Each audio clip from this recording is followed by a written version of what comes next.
Case against her. It's a case against Annie because she beat him senseless. But look, I tell you what, man. If my wife caught me with 2 prostitutes in the kids' playroom, here's what I would do. Let it go. Okay? I would not call the police and say, my wife hit me. Okay? And then if your wife comes home, let her beat you a little bit. Okay? You had it coming. You earned it. Okay? And then if all that happens, don't report it to the cops. We wouldn't even found out if you didn't report it to the cops. You know what he got, by the way? He got a restraining order protecting him from his wife. All right, now this is where I get a little controversial.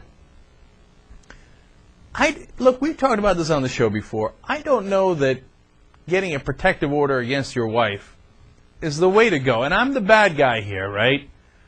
But I know she beat you with a toy guitar. But, I mean, I suck it up. I mean, come on, you were with 2 whores. I mean, come on. Stormy Daniels, the woman who is running for Senate in Louisiana, was arrested for domestic violence. She beat up her husband because he didn't do the laundry. There she is. You go, girl. Man, that's tough, man. I mean... She looks tough. I wouldn't mess with her. I don't know. Do you turn her in? I know this is my usual thing, and then everybody gives me a lot of hate over this, but if you're a guy who just got beat up by your porn star wife for not doing your laundry, do you go and say that in public? I don't know. I feel like that's super embarrassing. Man, she is there, though. You got to give her credit. She shows up. I mean, how you doing, right? Hey, Jesus, you let her beat you up over laundry for a couple of rolls in the sheets? Damn right. What do you let her do? You let her slap you? Yeah, I let her slap me. You let her punch you in the stomach? Yeah. Punch you in the face? Yeah, I let her punch you in the face. I take it. You know what? I got to be with Jesus on this one. I don't think she could muster up that much of a punch. I'll take 1 punch, you know. It's a fair deal. But I'd rather get punched in the face than go out in public and say, hey, you know what? Yeah, my wife beat my ass because I wouldn't do the laundry. Am I being a dick about that? I don't know, Cenk. I'm not going to comment on this. Okay. I don't know. Just, okay. In India, a jealous wife decided that she was going to basically drug her husband for not coming home and sleeping with his mistress. Drug him, take a sharp blade, cut off his manhood, and feed it to the dogs. Yeah. Well, the way she feeds it to the dogs is where she gets nasty. Like, that's not cool. At least give the guy a fighting chance to. But would the dogs really eat it? Of course! Really? Dogs will eat anything. You know what dogs eat? Then why don't dogs try to eat us now? Like, do you get what I mean? Like, dogs aren't turned on by human meat. Like, it's not like you're throwing them a sausage made out of beef or pork, and they're like, ooh, yeah, delicious, yummy. 48-year-old Catherine Becker from Garden Grove, California, has been arrested and faces life in prison after she severed her husband's penis. When police officers arrived at the scene, she said, quote, he deserved it. Maybe he did. That's, We don't know what exactly he did to deserve it. We don't know what exactly he did to deserve it.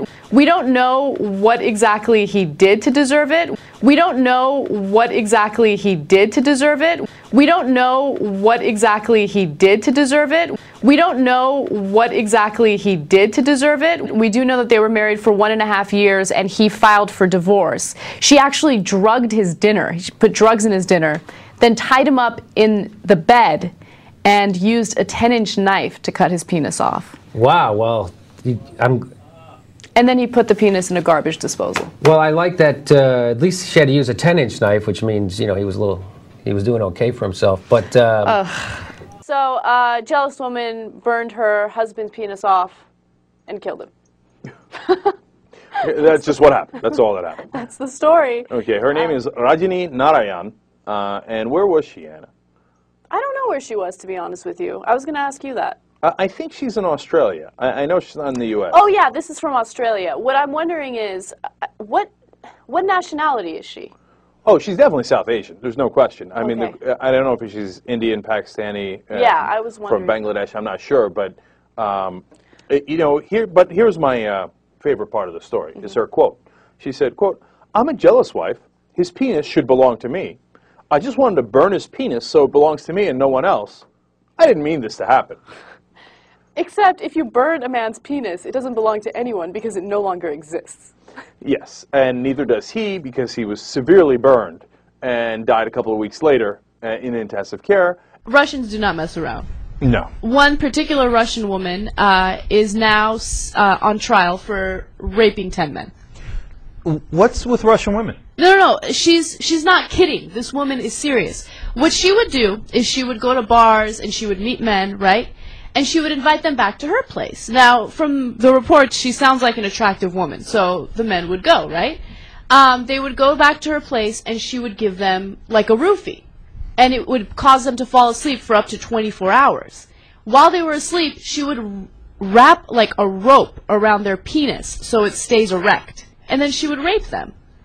That's unbelievable. That's unbelievable. First of all, I didn't know that would keep a penis erect. I didn't know that either. Never tried it. But obviously David Carradine believed in it. I mean, no disrespect, but I mean, I say that because apparently some dudes do that. I mean, that's a way of keeping hard. Right. So, and while you were passed out on roofies, who knew that? Okay, but I guess she learned through hard experience. Hard experience. Sorry. LensCrafters just recently settled a lawsuit alleging female-on-male sexual harassment. Okay, No such thing. Oh, you're the worst. Okay, don't listen to him. All right, the lawsuit involved one employee by the name of William Sheard, and he claimed that he was being sexually harassed by Melissa Brandt, who was a coworker. Melissa Brandt allegedly grabbed his crotch a couple times, would tell him in front of other employees that she would like to have sex with him and what she would like to do with him. And, you know, Sheard wanted it to stop. And it got so bad that at one party, she grabbed his crotch, and he had to leave because he was so uncomfortable by it, and he didn't want that type of attention. Okay. Okay, so he says that he went to higher-ups at LensCrafters, and they completely ignored him. They did nothing about it. After the lawsuit, he was awarded $192,000 for the sexual harassment. Oh, geez, Lord mercy. Come on, man. Somebody grab my crotch. Don't do it. Okay, but still. If somebody came to you, okay, let me ask you something. Not you guys, okay? JR and Jesus. They say, all right, some lady going to come up at you and grab at you a little bit, right? And then you get $192,000. In or out? With what? Okay. How many times? How many times? Well, okay, totally. And do I go long and I get double? So, but let's say she's nasty, like nasty is where you ever say. So I'd grab it at you and such. $192,000. Well, sure. I don't even have to ask Jesus. Yeah. I don't. Come on. Okay. They had sex multiple times. He has admitted it to investigators. It seems like it was, I mean, I know he's 16 years old and it's under the age of consent, but if he were 18 years old, he would have consented.